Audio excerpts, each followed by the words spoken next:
So Matthew Tipton, Portadown's new superstar signing, a well-travelled man in your career, quite a colourful career so far as well.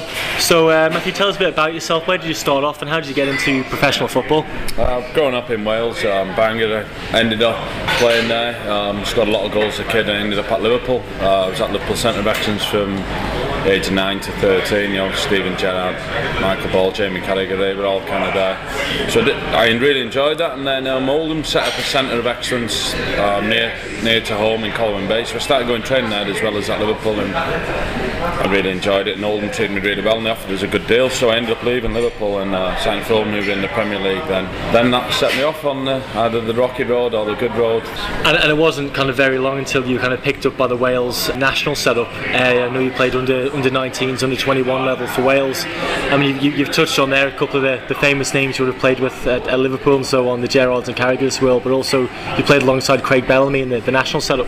Yeah, and I ended up making my first team debut for Oldham at 17, just turned, and then I obviously attracted attention, got into the under 18 team, and after one game I got progressed straight into under 21s, and we played Italy away, and like you say, Craig Bellamy played, John Oster got sent off in the game, which made things very difficult, 10 men away to Italy, but yeah, Bellamy was brilliant. Everybody knew, you know, straight away that he was obviously going to be a big star. Well, he told us anyway. we didn't need to guess. He kind of told us that he was going to be the big star, and we all listened to him obviously, and he's done well. So I mean, things were obviously looking good then. You were in the junior national setup for Wales. Yeah. Things were going well at Oldham. What kind of happened with the move away from Oldham and things from there? I think they were expecting big things, and we got handed the number 9 jersey straight away. I was 18, you know, and I'd only played a handful of games, and the squad number came, and that was me, number 9. And I suppose I had a lot of success very early, and I wanted that all the time, and I used to be constantly knocking on the manager's door. I want to be playing, and he was saying be patient. And now that I look back, you know, at 18 and 19, I suppose I rushed into it really. I'd missed out on a couple of match day squads the first time in 5 years. Came back, you know, I had a good contract there. I still had a couple of years left, but I wanted to play week in, week out. I couldn't accept that, so I was straight in with a transfer request, and on the Monday and by the Tuesday 4 or 5 teams had inquired about me, and I looked at Macclesfield, and I went down and spoke to the manager. You know, I liked what he had to say. The way they played their football was a good passing team, and I thought, you know what, I may go and give this a go. Yeah, and of course it's at Macclesfield where you're kind of most people would sort of associate your name, and a couple of really good spells there. You bagged quite a few goals. Would you say it's obviously the best time of your career was at Macclesfield? Oh, yeah, without doubt. Playing wise, definitely. I went there. I was 21 bordering on 22, and in 3 seasons I scored 51 goals. Ended up captain when in my final season. We got to the playoffs, and you know, looking back again now, where I think if you look now at players, you know, anybody who goes and scores 15 or 16 in League 2 or League 1 now, they'll be getting a move, and I think that's what disappointed me. Come the end of that time, I thought I'd scored 14, 20 and 17, you know, in 3 seasons, which I think is not, you know, it proved that I was fairly consistent. Yeah. And the move didn't come. I had a few offers here and there, and the club had turned down a couple of moves, and then I kind of came to it where I thought I need to break away now and maybe go somewhere else where, you know, my talents are going to get, you know, a little bit proven. One of your, I guess, former teammates at Macclesfield, which has been in the news quite a lot for the past couple of weeks, is John Rooney, younger brother of Wayne, and of course he's just been drafted by the New York Red Bull. Yeah. Tell us a bit about John. Obviously you must know him very well. What do you think of his move to the States, and you know, how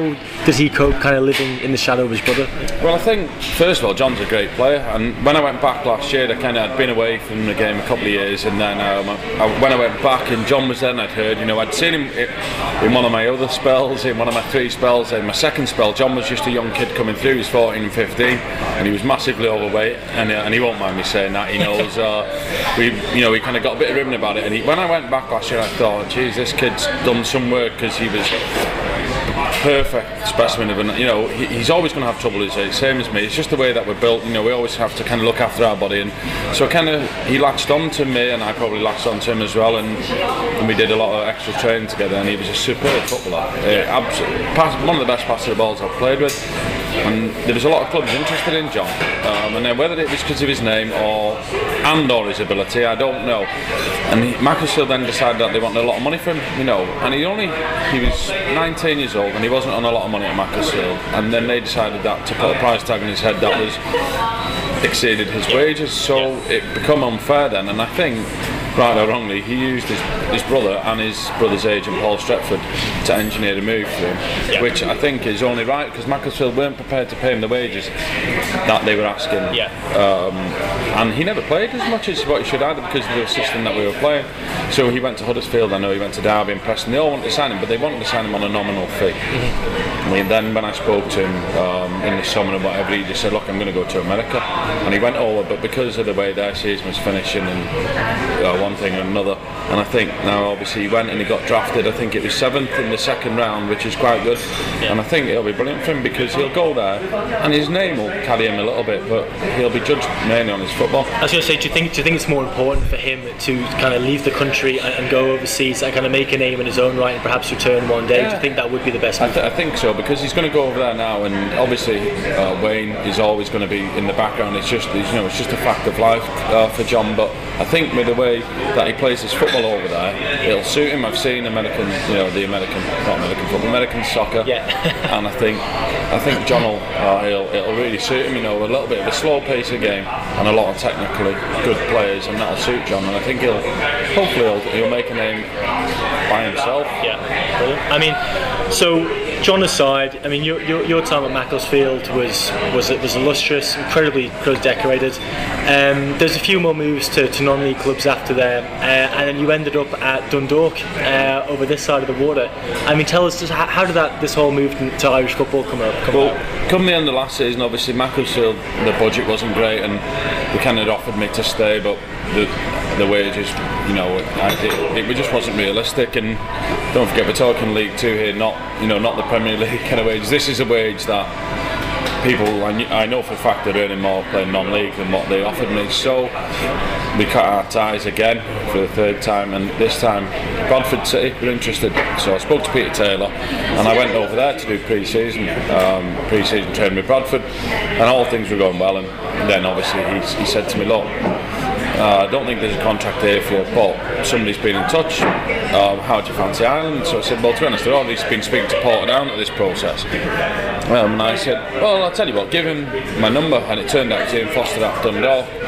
So I was still holding on for Portadown to sign me, but they were in Europe, and one thing and another, I couldn't actually get there before I could have got there before the transfer window, but it just didn't suit. Where Dundalk were offering me a deal there and then, and it was only 3 months, so I thought, well, I could go over there, get some games in my belt in 3 months, and carry on speaking to Portadown or anybody else who was interested. So that's what happened. I went over, got a phone call, and packed my bags, and that was me. I flew over on the Wednesday and ended up playing on the Saturday, and then stayed. And I had a good 3 months there. I went and I scored a few goals, 7 I think in 12 games.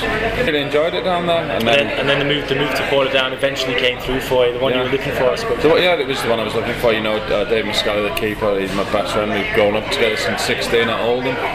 So he was obviously pushing me to come there, and so I looked and I spoke to the wife and said, look, I think you'll really enjoy it over here. We've got a lot of friends here that we've made over the last 14 years with Dave and his friends and family.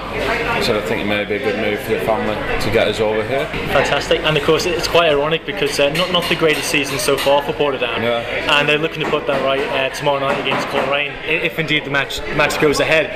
But ironically, it was actually in the town of Coleraine you got your first taste of Northern Irish football a few years ago with the Milk Cup. Yeah, well, I played over, like you say, in the Milk Cup. I think Wales I think it was under 19s. They changed from under 18s to 19s, so we came over for the Milk Cup, and then it was really good. And I was amazed at the interest. It was like massive over here in the Milk Cup. It was on the TV, and as an 18-year-old, it's always good to see yourself on the TV, and especially playing international football, because it doesn't really get covered at the younger age groups, really.